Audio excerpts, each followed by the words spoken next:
Bonjour Olivier Faure. Bonjour Caroline Roux. Le Premier ministre a rendu quelques arbitrages budgétaires hier dans une longue interview au Journal du Dimanche. Qui sont les perdants? C'est clair, les Français. Les Français? Tous les Français. On a aujourd'hui une politique qui effectivement est une politique qui échoue. Parce que les arbitrages qui ont été rendus ce ne sont pas le fait du hasard. Ils sont liés au fait que depuis un an, les résultats qui ont été tant vantés ne sont pas venus.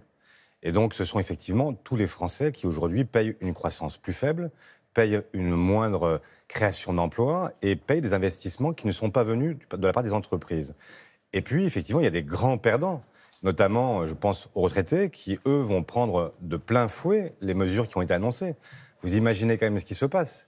Ils ont été, donc, en réalité, plus prélevés via la CSG l'an passé, 1,8 l'an passé. C'est exactement la même chose, peut-être même voire un peu plus, qui va leur arriver maintenant avec cette désindexation des retraites par rapport à l'inflation. Et donc, voilà une catégorie de Français qui, effectivement, n'a pas été oubliée par le président, qui a bien compris qu'il avait là matière à économie sur le dos des Français. C'est un gouvernement antisocial. C'est un gouvernement qui n'a pas le social, effectivement, comme priorité et qui accepte l'idée qu'il faut des filets de sécurité parfois pour quelques-uns. Donc, il y a quelques allocations qui sont effectivement revalorisées. Mais pour l'essentiel, effectivement, il en a fini avec l'idée même de la lutte contre les inégalités. C'est ça le discours de Versailles, qu'il a tenu il y a quelques semaines, et qui a été peu entendu en réalité. Mais il a dit les choses très clairement. Il a dit, au fond, le seul juge, c'est le marché. Il a un cap économique qui demeure, Emmanuel Macron. Il fait le choix de l'activité. Vous parlez des retraités. Il fait le choix de l'activité en supprimant, par exemple, les cotisations sur les heures supplémentaires, en encourageant le travail. C'est le travailler plus pour gagner plus de Nicolas Sarkozy. Là-dessus, il n'a pas varié. Si, en fait, je ne sais pas s'il a varié ou pas, peu importe. Ce que je vois, c'est que ce n'est pas le travail qu'il privilégie, c'est la rente.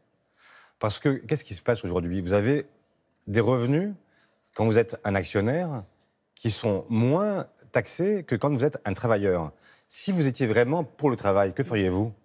Vous considéreriez, comme nous l'avions fait dans le quinquennat précédent, qu'il faut effectivement taxer au même niveau revenu du travail et du capital. Or là, le choix qui est fait, c'est de laisser 7 à 10 milliards d'euros par an aux plus favorisés, et ce sont tous les autres Français qui payent aujourd'hui. Faites attention, Olivier Faure, vous êtes en train de réhabiliter le bilan de François Hollande.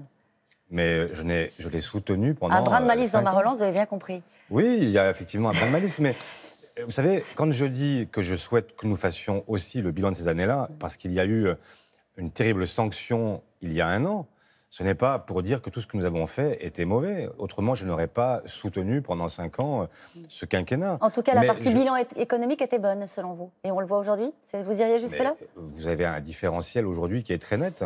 Je dis qu'on aurait peut-être pu faire mieux, mais entre ce qui se fait aujourd'hui et ce qui se fait hier, il n'y a pas l'ombre d'un doute. Nous avions une croissance qui était une croissance à plus de 2%, elle est en train de tomber. On voit bien que tout ce qui se passe aujourd'hui est une réhabilitation, au fond, de ce qui a été fait dans le quinquennat précédent. Quand le Premier ministre dit assez nettement que le gouvernement va, il ne le dit pas comme ça, laisser filer les déficits, mais selon les Échos ce matin, le déficit qui était prévu à 2,3 serait plutôt autour de 2,6%. Vous dites attention, ou est-ce que desserrer un peu la pression, justement, peut-être pour augmenter les minima sociaux, c'est plutôt une bonne chose? Mais je dis surtout qu'il y avait d'autres choix possibles, parce que je reviens sur ces fameux 7 à 10 milliards par an. C'est pas rien. Là, on est en train de prélever 6 milliards sur les retraités. Mais on aurait pu très bien ne pas agir de la sorte. On aurait pu faire le choix de revenir sur les choix de l'an dernier. Le gouvernement prône le droit à l'erreur. Je suis d'accord avec lui. On peut se tromper. Mais quand on persévère, c'est diabolique. 4 500 suppressions de postes dans la fonction publique d'État. Oui. C'est beaucoup? C'est trop. C'est trop? Enfin, aujourd'hui, on a bien du mal à comprendre. C'est toute la difficulté. C'est pas les 4 500, c'est les 50 000 qui sont annoncés, voire même pendant la campagne, on parlait de plus de 100 000. Moi, ce que j'essaie de comprendre, c'est comment est-ce qu'on arrive aujourd'hui à dire qu'on supprime des postes dans la fonction publique, alors qu'on nous dit aussi qu'il faut un plan pour l'hôpital. Moi, je ne dis pas qu'il n'y a pas des endroits où il faut effectivement diminuer les effectifs, c'est une évidence. Mais il y a des endroits aussi où il faut les augmenter. Le Premier ministre, hier, nous parle simplement de la police, de la gendarmerie et de la défense. Très bien. Mais qu'est-ce qu'on fait pour l'hôpital? Est-ce que vous pensez sérieusement Quand on voit ce qui s'est passé pendant tout l'été sur les urgences et les carences de l'hôpital public aujourd'hui, dans les EHPAD et tout ça, est-ce que vous pensez sérieusement qu'on peut dire qu'on peut procéder par des coups de rabot successifs dans la fonction publique? Je ne le crois pas. Je pense qu'il faut au contraire d'abord évaluer quels sont les besoins et puis après avoir des mesures qui justifient. Est-ce que les difficultés d'Emmanuel Macron et Édouard Philippe font le bonheur d'Olivier Faure? Je ne me résous jamais à faire mon propre bonheur sur le malheur des autres. Ce n'est pas du tout mon sujet. Et même... Est-ce que vous retrouvez de l'oxygène dans cette rentrée au Parti socialiste? Ça ne se voit pas forcément.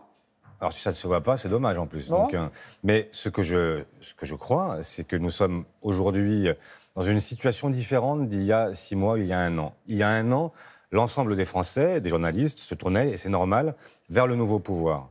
Et ils étaient dans l'idée que, finalement, c'était d'abord vers lui qu'il fallait essayer de comprendre ce qui se passait. 1 an après, l'échec arrivant, constaté, eh bien... L'échec, pas le doute. Vous dites l'échec, vous. Aujourd'hui, c'est un échec, oui, effectivement. Il y a bien une politique qui échoue quotidiennement et dont on voit bien que le président la politique ne change pas, il accélère et le Premier ministre klaxonne.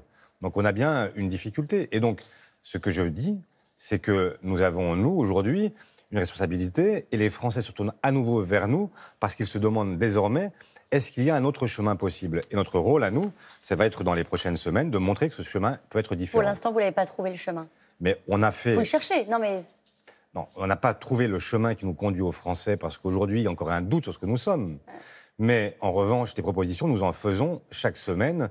Et nous referons cette année encore un contre-budget qui montrera qu'on peut effectivement avoir d'autres choix qui peuvent conduire à d'autres solutions et à d'autres résultats. Merci beaucoup Olivier Faure, c'est à vous Laurent.